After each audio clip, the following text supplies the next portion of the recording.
กรมการค้าต่างประเทศเตรียมจัดการประชุมข้าวนานาชาติ 2025 ผลักดันข้าวไทยให้เป็นที่รู้จักสร้างรายได้เข้าประเทศคาดสร้างรายได้จากงานนี้ไม่ต่ำกว่า 2,000 ล้านบาท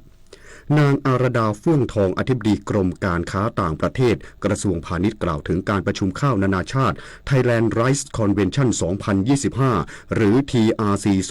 2025 ครั้งที่ 10 ที่กรมการค้าต่างประเทศจัดขึ้นในวันที่ 26 พฤษภาคมนี้ที่โรงแรมเดอะริสคาร์ลตันกรุงเทพว่าเป็นเวทีสำคัญที่ผู้เชี่ยวชาญด้านการค้าข้าวทั่วโลกจะได้ร่วมแลกเปลี่ยนข้อมูลสถานการณ์การผลิตการค้าและแนวโน้มตลาดข้าวท่ามกลางความท้าทายจากสภาพภูมิอากาศและนโยบายการค้าระหว่างประเทศโดยไฮไลท์สำคัญอาทิภาพรวมตลาดข้าวโลกปี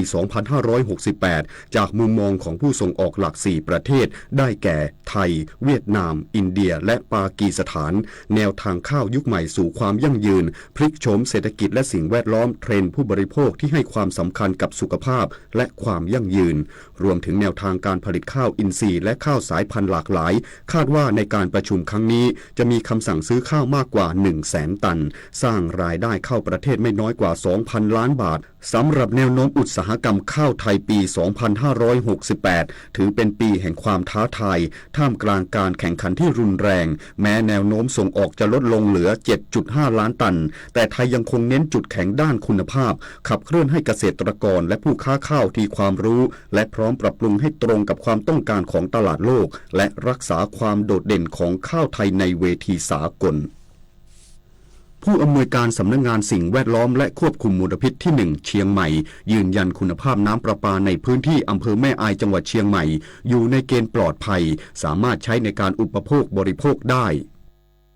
นายอาวีระภัคมาศผู้อำนวยการสำนักงานสิ่งแวดล้อมและควบคุมมลพิษที่ 1 เชียงใหม่เปิดเผยถึงความคืบหน้ากรณีแม่น้ำกกมีความขุ่นผิดปกติและพบสารปนเปื้อนเกินค่ามาตรฐานสำนักงานสิ่งแวดล้อมและควบคุมมลพิษที่ 1 ได้ตรวจติดตามผลการตรวจวัดคุณภาพน้ำผิวดินของแม่น้ำกกและลำน้ำสาขาที่ไหลลงสู่แม่น้ำกกอย่างต่อเนื่องโดยผลการลงพื้นที่ตรวจติดตามและเก็บตัวอย่างน้ำผิวดินที่มีความเสี่ยงจำนวน 12 จุดตลอดลำน้ำกกที่ไหลผ่านพื้นที่ชายแดนไทยเมียนมาอำเภอแม่อายจังหวัดเชียงใหม่ไปยังเขตพื้นที่จังหวัดเชียงรายระยะทางประมาณ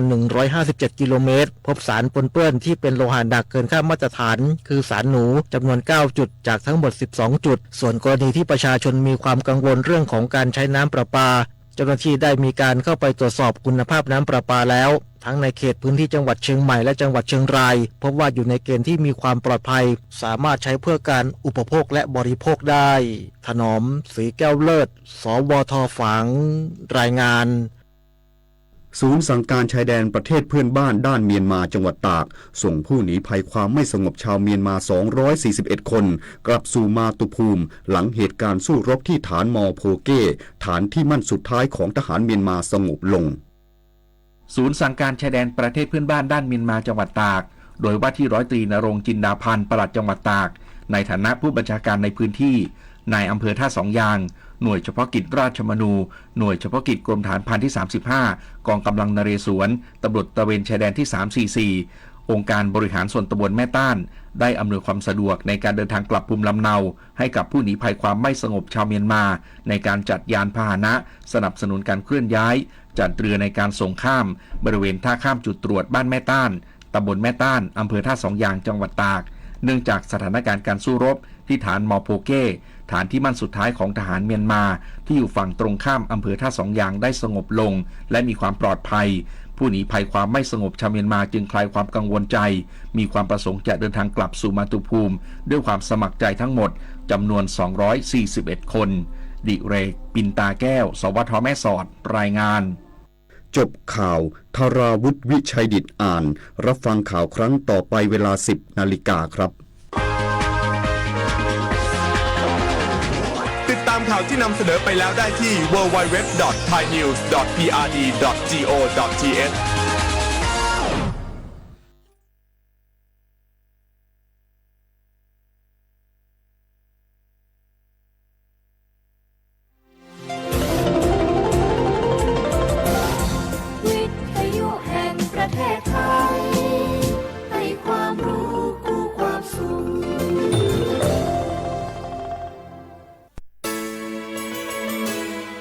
สถานีวิทยุกระจายเสียงแห่งประเทศไทยจังหวัดเชียงใหม่ AM 1476 กิโลเฮิรตซ์สถานีวิทยุภาคภาษาชาติพันธุ์แห่งเดียวในประเทศไทยที่มีความทันสมัยเชื่อถือได้สร้างอัตลักษณ์กลุ่มชาติพันธุ์สู่สากล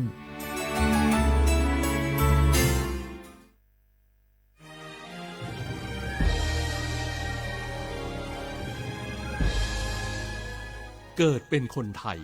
เติบโตบนผืนแผ่นดินไทยจงภูมิใจในความเป็นไทยชาติไทยเรานั้นนับเป็นชาติที่มีความเป็นมาเก่าแก่ยาวนานเรามีภาษาวัฒนธรรมและมีสิ่งต่างๆที่เป็นเอกลักษณ์ให้เราได้ภาคภูมิใจในความเป็นคนไทยเราควรเห็นคุณค่าและมีความรักชาติหวงแหนแผ่นดินอันเป็นมรดกของบรรพชน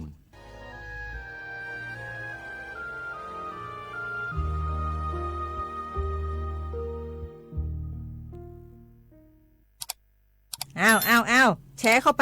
ปบะอ่านเลยกะแก้ว กับผมก็ดูอยู่นี่นะเจ้นี่มันก็เป็นโลโก้ของหน่วยงานราชการนะนี่เข้าไปตรวจสอบเป็นยังว่ามาจากหน่วยงานรัฐแต่ก็ระวังก็เป็นเหยื่อเข้าปลอมเนอะเอาฉะนั้นเลยก็นี่ใจถ้าบัตรตรวจสอบไม่ชัดเจนนะแต่ที่จะได้ประโยชน์กลับส่งผลกระทบสมัยนี่มันหลอกกันง่ายนะหลอกเรื่องการทับซิทนั่นนี่โน่นเพื่อให้เขาไปกรอกข้อมูลส่วนบุคคลแล้วก็เอาข้อมูลเหล่านั้นเนี่ยไปทำธุรกรรมต่างๆหรือแม้แต่หลอกให้คลิกลิงก์สารพัดที่มันจะทำนี่นะถ้าอันโหจะเนี่ยจะได้ดีนี่เจนี่อย่างแรกเนี่ยต้องตรวจสอบข้อมูลให้ชัดเจนจากหน่วยงานรัฐเนี่ยก่อนข้อ2ต้องมันติดตามข่าวสารหูเต่าตันและข้อ3ต้องมีสติไม่ได้เจืออย่างง่ายๆนะเพราะว่าพวกมิจฉาชีพมันจะใจความเจือความศรัทธาความโลภและก็ความกลัวมาหลอกคนทำให้หลายคนน่ะตกเป็นเหยื่อเฮาก็ต้องแบบเป็นส่วนหนึ่งในการตกเป็นเหยื่อหรือแชร์ข้อความอันเป็นเท็จบางอันเนี่ยเฮาก็จะมีความผิดใดอยู่ดิมว่าดีหาเหลืองติดคุกละแก้วนี่นะ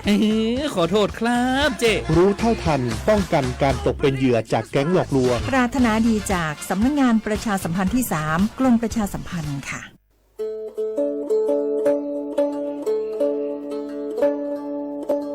อมชเปอร์ปือโพแบบโพมึงอะพัตีก็งานยตันเนียนี่จะก็เฮ็ดแต่เกนตะกีตักโ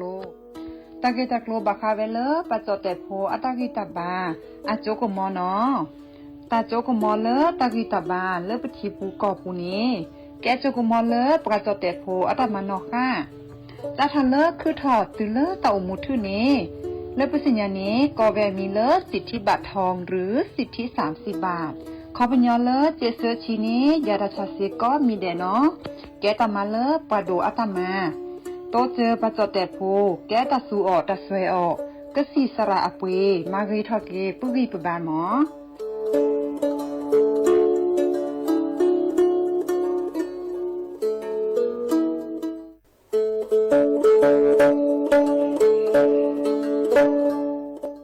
มุชเปอร์มุกาพัตีปูโพเวโฟก็กาเดเนาะตัดนี้เนี่ยก็เฮ็ดแต่กินาตะกีตะโกลมีเวลปกาเลอะก็สูออสเวลสิทธิบัตรทองเซกว่าตีคือค่าเสียดอกก็จะดาเวกว่าเลโจกโมโอเลสูออสเวลสิทธิบัตรทองหรือสิทธิ30 บาทเซนี้ก็บักแกเวปกาจเตโฟอลีโคกอแม่โอเวดิชิเซอร์เพลตะแกปาดูโฟบาตะเมื่อสิทธิรัฐวิสาหกิจบาตะมาตะเลอองค์กรมหาชนบาตะแกปรามาตะเลอทีก่อบาวาเลอสัวสวยออกสิทธิบัตรทองเซนี้มากว่าเซดาแวเลิกก็จ้าเลิกเว็บไซต์สปสชแอปพลิเคชันสปสชไลน์สปสชหรือโทรศัพท์เตอเซอตวะมีเนาะ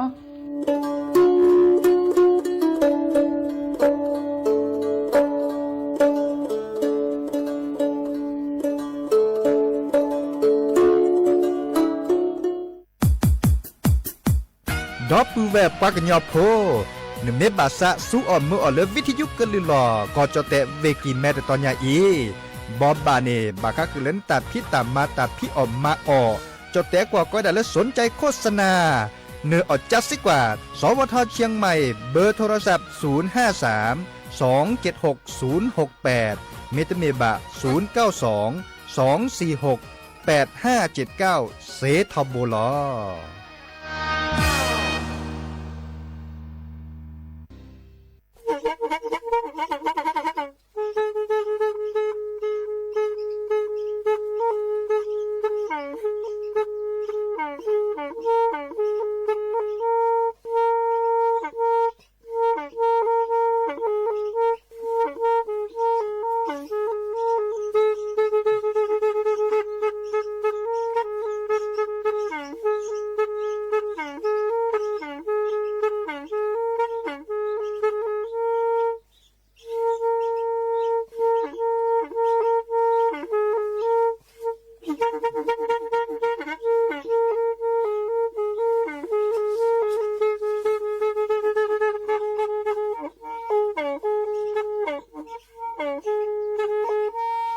อีวิทยุกะลือหลอก็จะแตะเวกีแม่ตะกะโทนลิกะจานยุ้ยชื่อคือกิโลเฮิรตซ์ตาเชอกระตอบเปอปากระหลือปากระยอกหลอกตืออีสู้อเมญาเปก็เห็นเหล่านั้นและตาสูมือซ้ำมือตากระเจาะตาแลกเก็บดูแก็บโผลและติเลื่อนนกออัตโคเนและกะนาหลอเจอบาค่าคือตาซุมือซ้ำมือสก้อเนาะ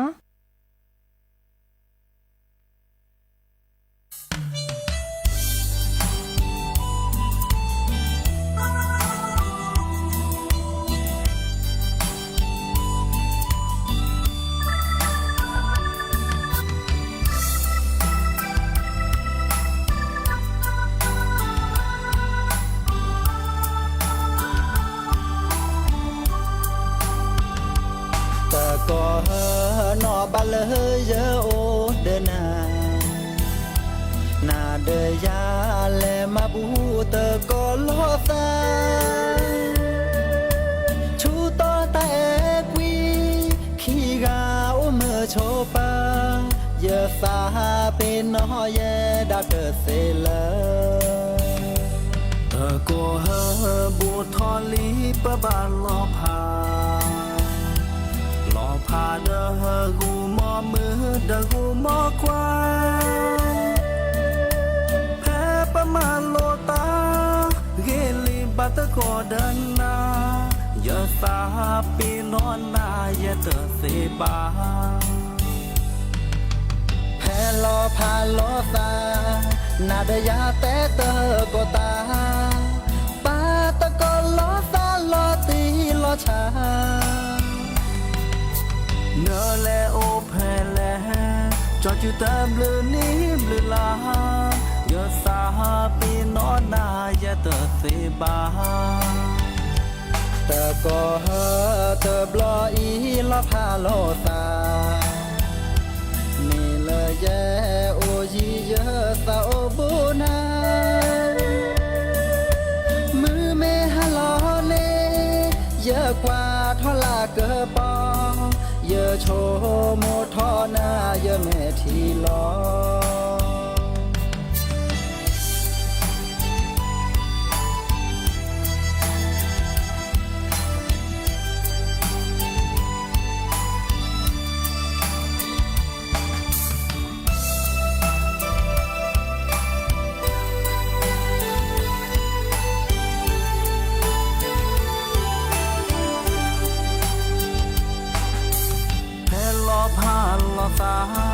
นาเดยาแต่เตอก็ตาปาตะโกลอตาลอติลอชาเนแลโอแพแลจอจือเตอบลือนี้บลือลาเยอะสาปีนอแยดาเตอเสบาตะก็เตอบลออีลอพาลอซามีละเจโอจีจาสาโอบุนามือไม่หาลอเลเยอะกว่าทอลาเกอปอเยอะโชโมทอนาจะแม่ทีลอแผ่ลอพาลอซานาดยาแต่เตอก็ตา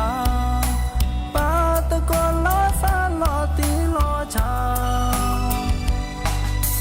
เนแลโอแพแลจอดจุเตอบลือนี้เบลาเยอะสาปีนอเยดาเตอเสบาเตอก็เตอบลออีลอพาลอซา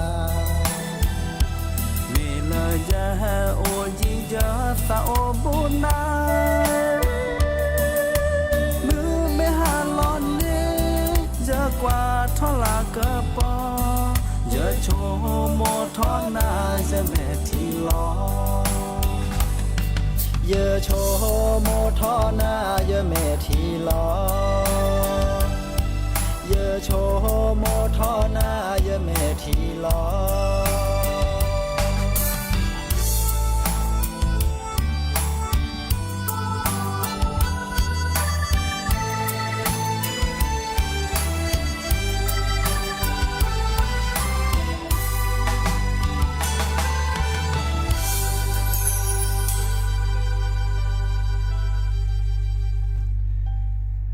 นาะเดออมุชเปอร์ดอปือแหวมือราพัติพือพีโรมอสเกาะปราโดกนาตาโพ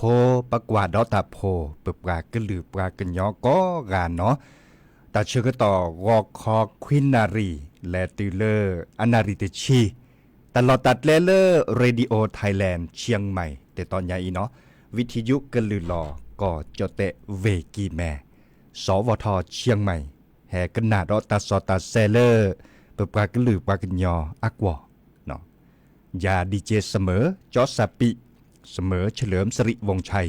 แห่ตัวกอดดับบูแวซิโซโดล่ะเฮริเฮบาลอซาเดปราเดโทรศัพท์เฮคอเลปตามมาล่อเซเจกวยลอตะกะโตดิซอเลนเมกว่าดอกกะเลออนไลน์อัปปูเดเซเจเนาะโลบาเคโดกนาตาสวิซาเชเดกวยลอตะกะโตกวยโทรศัพท์แฮคอเลอร์เบอร์โทรศัพท์053-276-007วะแซเซคินยุยคือวะยุยเนาะโทรศัพท์ซิตาเชกต่อตัดจูคาอาดาเชกต่อเฮตือเนาะบาเลอร์ปากจัดทอตัดจูคาแค่นี้และส่วนแม่ยาปานนี้หรอเตบลือลาซีเตบลือลาตอดิซอเลอร์พี่ออกมาออตาเลอร์อันล็อกอะดิซอเตามูเล็บเปลือเล่นยานี่เนาะบาค่าคือเล็บแพ้ฉีแพ้คือมาออกบือเนาะสัวบือเลือคืออ่านตาจันนี่เด้อแต่เชื่อต่อแค่ในบาเลือปัดโถคือค่ะเนาะปัดโถคือค่ะลอซิซิเซนโยลาดิซอเลอร์เปิดโพสต์สารเล่นยาเนาะโพสต์สารเล่นยาเนี่ยฮามาดอมากาลอซาเนดอซีดอคอบาชาไม่มีแค่นี้บาเนแต่ป้อนเนโอก็เจอโคดป้อนเนส่วนเมื่อเต่ามูดิซอนเล็บเปลือเล่นยาบาดแต่ป้อสิญญาเกจิบาเมปะฮัดดอมมาปะเตลปะฮัมมัดดอมมากาลอซาเสด็จผ่านเนเอาเวดาปะเตลอัตเลสซาเดียเนาะอาราดิจาเมอัจกาลอปะตอรบาจิบาเราชอดาเวเลตาเพียวเมาเลปะเพียวฉีเพียวคือเดไม่กว่าเล็กกว่าเกตาลอตัดเลรปูเกตตอเกเดอาริเกเลอักจกาลอมอแค่นี้บาเนมุกาพัตีอาริเกเลก็มาออเลชีเนาะมาออเลชีดิซอเลสัวเบือนตาเลชีจันนี่ขอดาสู่เลตัดดอตลาตาโพลตาซาเนาะมาเลมาเกาว่ามาขึ้นตาโอดิเดนอเจเนาะบาซิซิบาตตอมาเวดาดิซอเลฮามาดอมากาลอซานตาโอเวดาเลเปเปดิตาเชื่อต่อเลฮามาดอมากานี่อัสซิเซโยเนาะตาโอตาอเนาะดิซอเลออบเมออดทีตาเชื่อต่อเลมือถูกคานตาลอสซิเซโยประพอดีภาษาแค่นี้เนเลภาษาโฮเลโอเพลซอนในบาร์บาเลตเนทีบะเต่ามูดิซอเลการเล่นยาเนอาจจะทีบะเวบะเนาะประหัดมาดอมมากาลาซาประมาเลจัลเล่เนาะปลาโถคือประมาดิเลจัลเล่เนาะพอดีภาษาบากกาแค่นี้บาซิบาตตอดสิญญาเลเวดาบากาเนาะปะโถคือปะเพลชีเพลคือเนบาซิบาตตอบาตสิญญาเวแต่เลมาบาเวนอกแค่นอกขวานเนี่ยสิญญาเวดาบาบาชาไม่มีดิซอเลปลาปูดิซอเลปันนีปันลาทั้งหมดซอปไกเดอฮามาบาหรอฮามาบาก็ต่อหรอดิซอเลก็จะโคเกิดรถละนี่ตาออเดอาริเกเลเกิดเรียอตาดิซอเลตาพ่อหรืออลอซาอเมียทิสโกอุดตาคูตาพ่อมาดอมักกาลอซาเลเมอากาเดตาพิตามาวิทเลจไปโพสต์ลิญญาในบัตเตเลโถปาคือในดือนาฮูปาเตเวดาปันเลราพิเลตะเลตะมนเลซาพินเนมนาฮูปาเตเวดาปาคือก็จารกาเนมาอตาตาตนิญญาเกออกอดาดิซอตาอตาอเลนาฮูดูอากุยเนาะแลทีคอเนาะแลโอเนาะเล็บเลยละญาปาฮาคือญาโพเนาะคือญาโพวีก็ได้ญาโพจะเลยตีเราเวดาเริ่มมอปวนดากุยเกเล่ๆเนี่ยตีเราเวดาเดอิสาดูจิรปอฮอรันเลยบ่าเนเล็ดเนพ่ออเนเบอร์เนเก่าล่ะกุยโดมะเนาะตาออัลลอฮฺสุจิเซนโยจิเนาะดอปูเวจะชมโมเลเต็มด้วยแลกาเดก็สินอทอบาเวดะไม่มีเลือดตาบาก็คือเลือกกลิสอกอดิซอเลปัตโทกว่ากลิสอกอเลือกกรมอุตุนิยมวิทยาเนี่ย เตวดาอีบลออัติเลยตัดจุคาราเชื้อต่อลิหมอตัดจุคาราเชื้อต่อเฮตุลีเนาะบัชาบาร์บาเลมุกขดจวนตาอากูต่อเวดาอุดิตบลอดิเนาะเพลลาเลก็มีแค่ขอดลานี่ก็เดือนมิถุนายนเนาะมือนี้มือซอคันเนเตลอตีดิเวจิบะบาร์บาเลตากะเคกะจัวอุดิตลาดิเนาะตากะซอทอดอนนุยเตนนุยคินนุยขวาเนาะมาซาเลเนจะเนาะดินาโคเนี่ยเปิดตากะจอเมให้เปิดถอลาซอดิซอเลตากะจอซอเพดานตาเมอุทอเปิดเกเฮเตกุดอปูเวปือโพแวโพเดกะเนนาฮูเนาะก็เนี่ยซึดและเต่าม่วนตาเนาะตาพี่ออกมาออกควาพิลอสกะอันตาควาเนาะก็แบบมาดิแลที่จันเลยเนาะอ่ะแลกดอลเลตาสมุสามือตาสวิซัดเชอร์ตะโจโดดเนาะก็หนาดอกกว่าเลยปืนชายชาตรีอัตาสวีเนาะเตเวดาเลตาเลตาสวีมีเล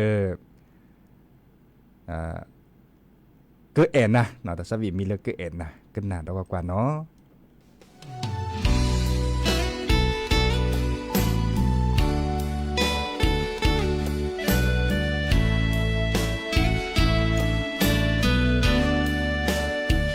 จอที่ท่อนาจอกว่านานาลอแอโดเกเลอมือหาจอเกโชโมท่อนาตายืนนาก็มือนี้สาบเลออีจอเฮนาลาลีจอแต่โลโลจอเตเมเลปวาลีโกนเมเอจออีสาคือพาโดที่ปวายาโดตาเรนาเกจอเกแอเทนาเกแอนาเกแอนาเกแอนาเกแอนาเดอเกแอนา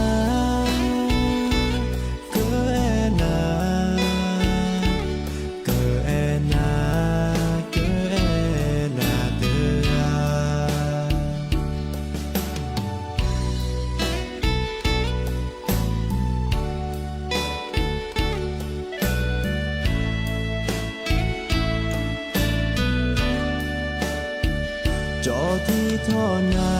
จอกว่านานาลอแอโดเกเลอมือหาจอเกโชโมท่อนาตายืนนาก็มือนี้สาบเลออีจอเฮนาลาลีจอแต่โลโลจอเตเมเลปวาลีโกนเมเอจออีสาคือพาโดที่ปวายาโดตาเรนาเกจอเกแอเทนาเกแอนาเกแอนาเกแอนา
บาคอนสาจอจือขี้ปาขี้ขอบาพี่บามาขอลอเปจือมาออสก็ขี้กาเทเลเนโอหูยาเนเฮ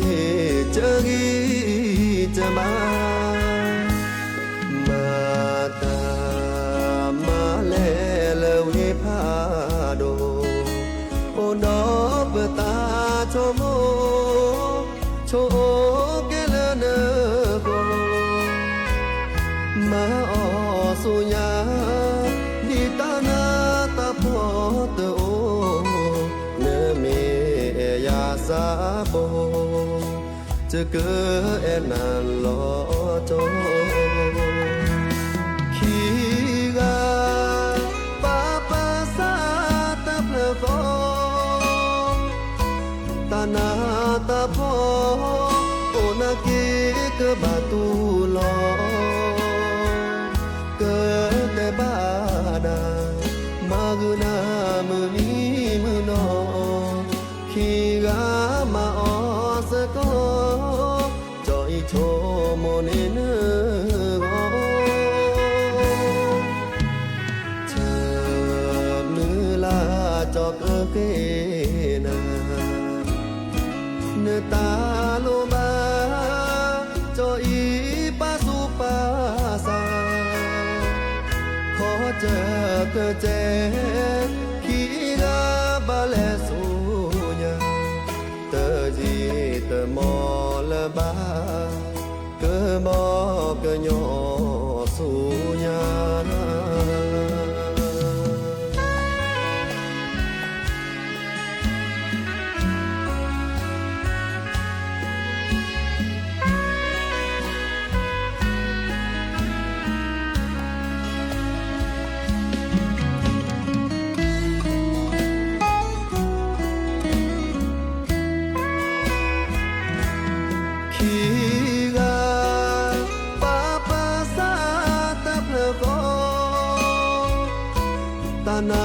ตาพอโอนาเกกบาตูลอเกิดแต่บานามากุนามือนี้มือนอขีกามาออสก็จอยโชโมเนเนโกเธอมือลาจอกเกนาเนตาโลบาจออีปาสุปาสาขอเจอเธอเจขีกาบาเลสุญาเธอจีเธอมอละบาเกมอเกญอสุญา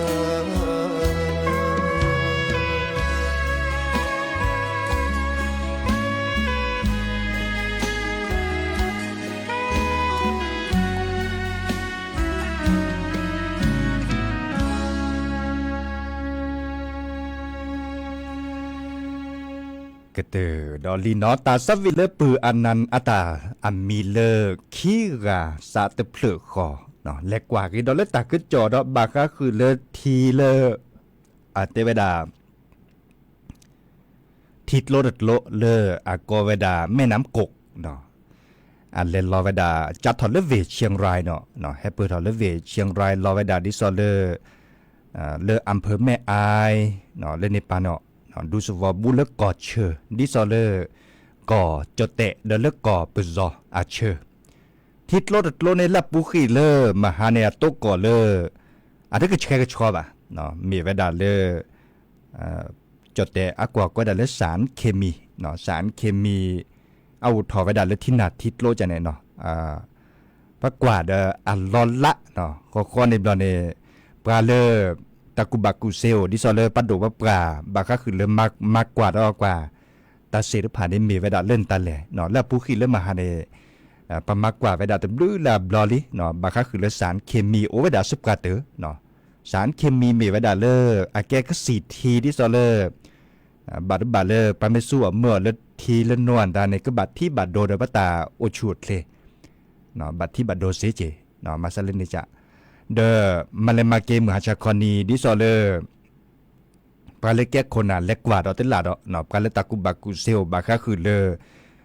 ปามาปยารอกว่าที่ดอกแค่นี้มาซาดิเลได้จันแลอันสารเคมีอันตาโออาเดียโอชิอาชิจกาสัวเมื่อที่เซเลีย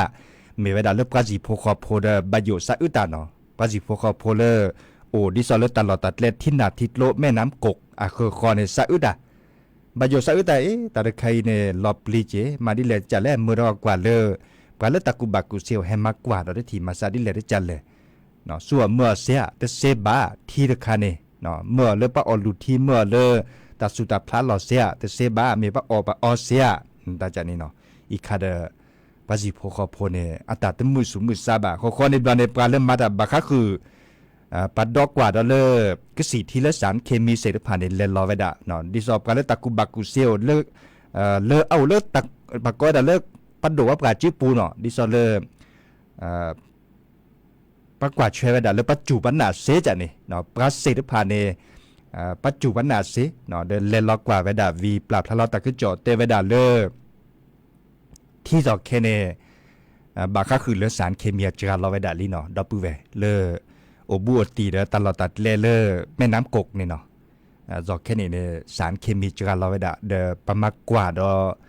แค่เล็กแค่ช่วยแต่บลูลาตอนเนี่ยแต่เวดาตาบาเลตชิคีต่อเนาะลอมากกว่าดอเวดา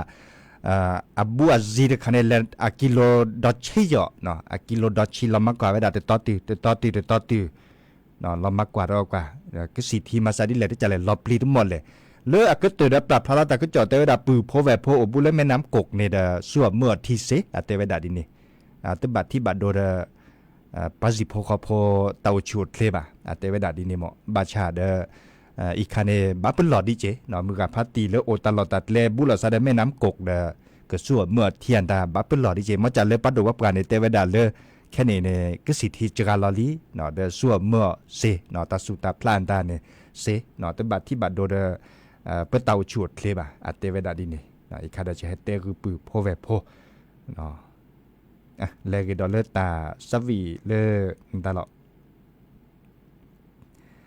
ตาสวีรอซื้อสิโยเวดาตบลื้อเหลือเปลือยเนี่ยกว่าจะเชื่อตอนนี้โอดีพัสซิเจเนาะชั่วโมงเลยแปลกคือนาตาสวีตเปลือยดอกคอนรอแค่กอดเฮเกตัวโจหลอซะเนาะก็นาดอกว่าเลยสืบาเกเลเปฮิลอลีเนาะแต่สวิมีเลสืบาเกเปฮิลอลีเนาะเกวเราไปด่าเลก่อนลากว่าจะพาดปอบาจิบะเนาะเกวเราด่า Miss My Village by คลีเนาะเตวด่าดิเนี่ย Miss My Village เดี๋ยวคอมยูเลสืบเกเลเปฮิลอลีจานี่กะเนาะก็นาดอกว่าฮิลอลีมาซาดิเลได้จันเลยเนาะ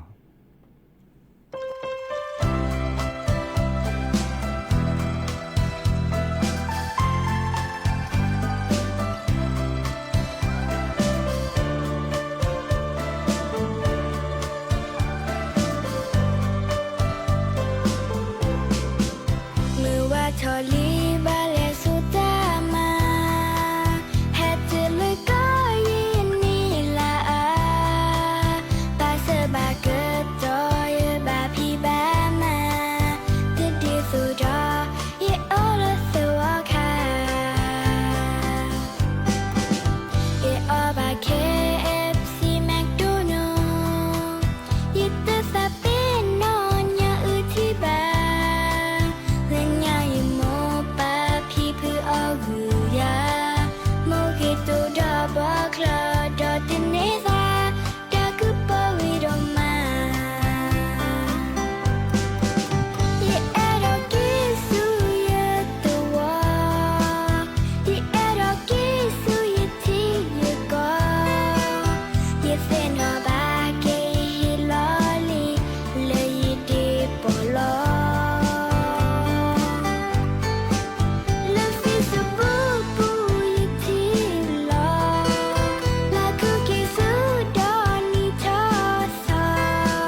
กว่าแต่ชื่อตอนและพัดเลยญาเจียวโอเคที่ชินยุ้ยนาทีเปิดกบ้ารอพาเราซะเดดอปปือแวด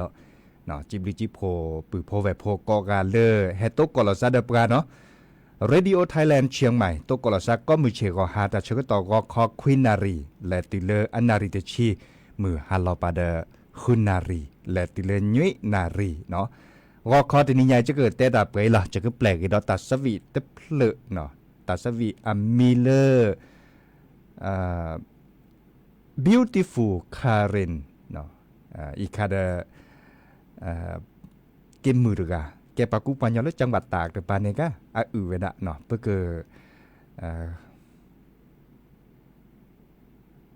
ตัสวีก็เมเลอร์คิดลาเกินยอเนกาเนาะตัสวีอัมมิเลอร์คิดลาเกินยอเนาะจะเกิดแปลกนานแลไม่ก็เติร์ตาได้แค่ขอกันแล้วหรือแล้วทาเนาะทาเล็กคิดทาเล็บเลยแล้วเพื่อเกิดฮือกันยะเฮเมเลอร์ปือพอแวพเนกนาดอนเลวดาพลูโจเนาะตกกลซาเลิกแค่มาหาคุณนารีตื่นยุ้ยนารีเดียาดีเจเสมอเนาะจอสาปีเสมอเฉลิมสิริวงชัยรอคอตินิยายโอชวดเล็กก็กะตาบลือ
ทาเล่นตาเล่นเด้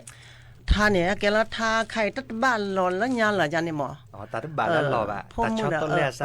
เนาะพวกมึงเด้อ แต่มาสับบะพวกมึงล่ะพวกขวามาสับบะพวกขวาล่ะบ้ากันเด้อพวกขวามาเขาอยู่เลยท่าสุดท่าซ้อนได้จากนี้ก็ถ้าสุดถ้าจานเนี่ยเมฆเห็นแล้วเหรอเมฆเลยเนาะก็น่ารักกว่ามือกะจำปีอึดท่าเลทัดโดละจะก็ทาตากะนี่ตากะแฮตากะสวยตากะแฮแฮเรแฮแฮ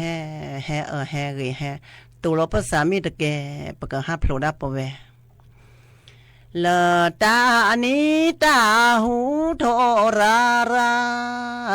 ตาลาตาสาโทราราละตาหูตาสาเวโดมาโพมึงแลหาโอโพควาหาโอโพควาปัวโพควาเนเมมีปาโลนาสาเดโบกาละตากะนีตากะนี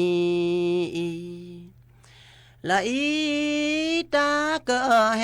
ตานีตาหูโทราราตาลาตาสาโทราราละตาหูตาสาเวโดมาโพมึงแลหาโอโพควาหาโอโพควาปัวโพควาเนเมมีปาโลนาสาเดโบกาละแฮอาเกแฮอาเกแฮละแฮอาแฮตานิตาหูโทราราตาลาตาสาโทราราละตาหูตาสาเวโดมาโพมึงแลหาโอโพควาหาโอโพควาปัวโพควาเนเมมีปาโลนาสาเดโบกาละแฮอาแฮอาแฮแฮอาแฮตานิตาหูโทราราตาลาตาสาโทราราละตาหูตาสาเวโดมาโพมึงแลหาโอโพควาหาโอโพควาปัวโพควาเนเมมีปาโลนาสาเดโบกาละตูลอเปซาตูลอเปซาละสาเมตาแกตานิตาหูโทราราตาลาตาสาโทราราละตาหูตาสาเวโดมาโพมึงแลหาโอโพควาหาโอโพควาปัวโพควาเนเมมีปาโลนาสาเดโบกาละปะกะหาโพลปะกะหาโพลละโพลดาปะเวตานิตาหูโทราราตาลาตาสาโทราราละตาหูตาสาเวโดมาโพมึงแลหาโอโพควาแลหาโอโพ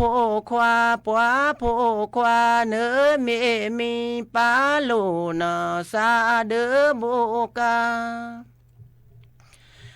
ละตากะแฮละตากะแฮละละละมึงอาโสตานิตาหูโทราราตาลาตาสาโทรารา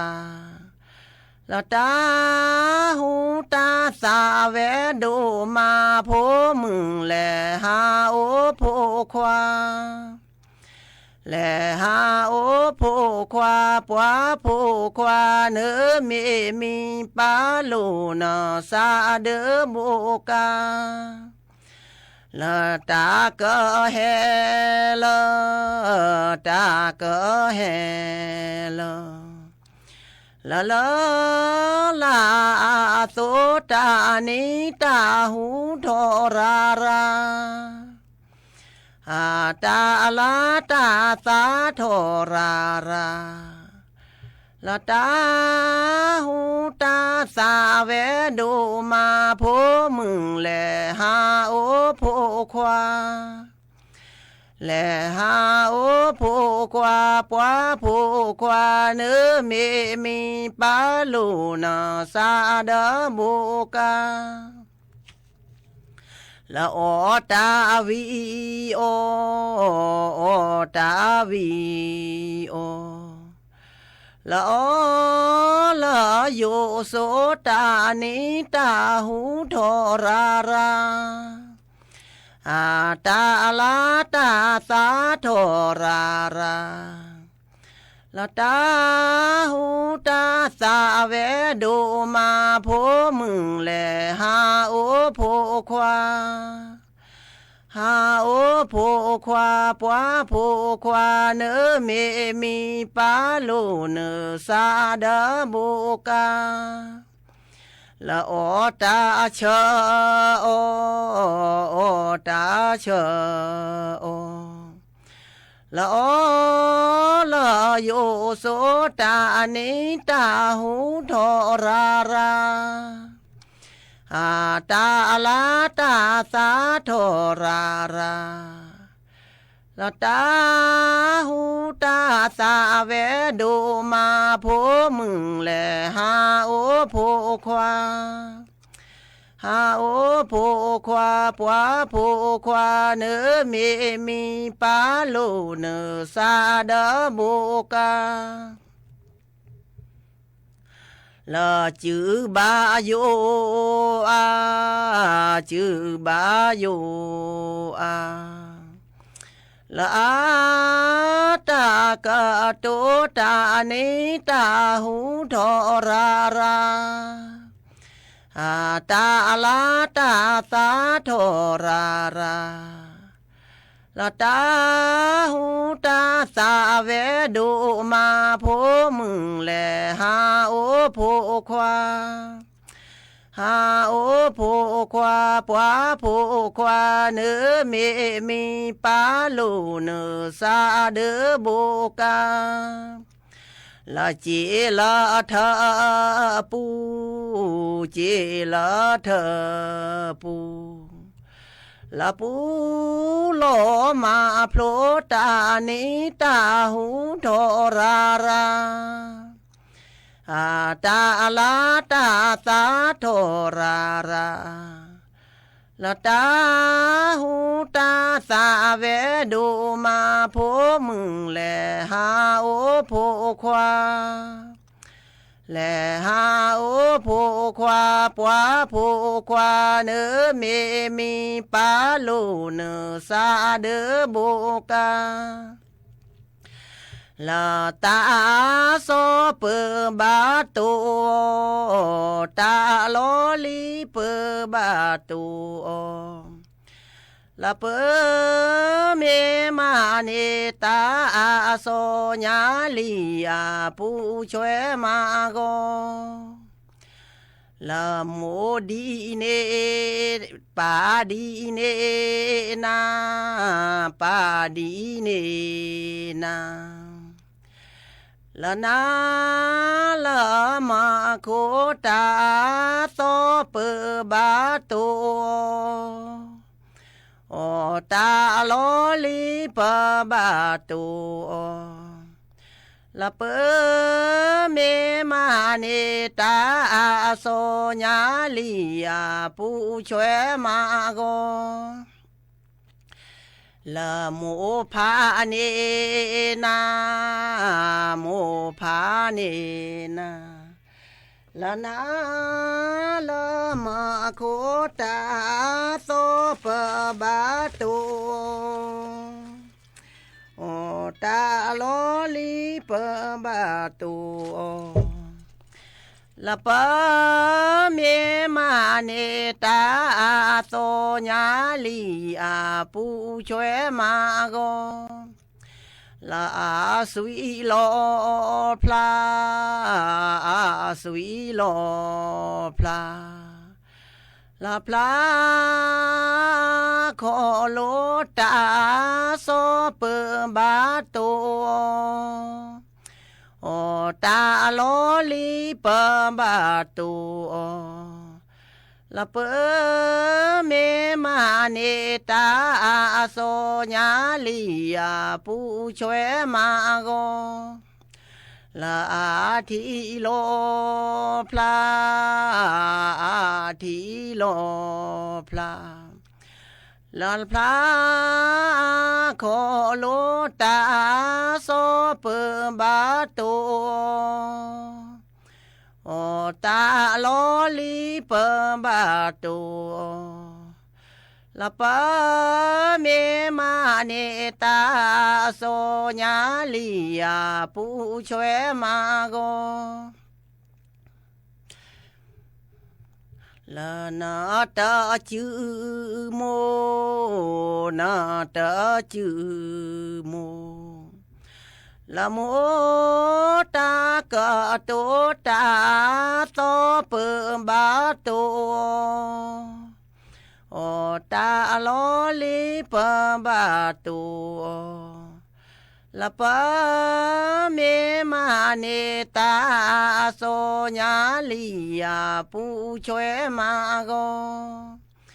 ละโมสีนามีโมสีนามีละมีโลมาโพลตาโซเปบาโตโอตาโลลีเปบาโตละเปเมมาเนตาโซญาลีอาปูช่วยมาโก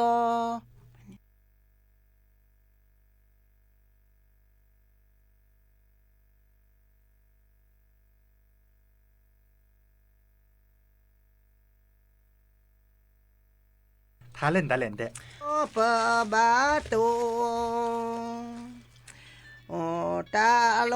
ลีเปบาตูละปะเมมาเนตาโซญาลีอาปูช่วยมาโกละอาสุยโลพลาอาสุยโลพลาละพลา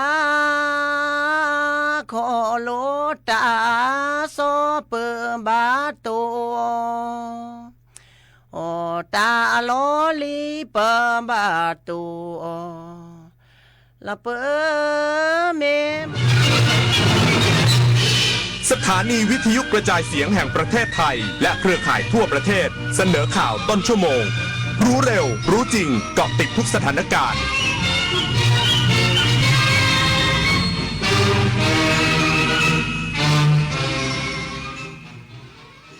รับฟังข่าวต้นชั่วโมง 10 นาฬิกากับธราวุฒิ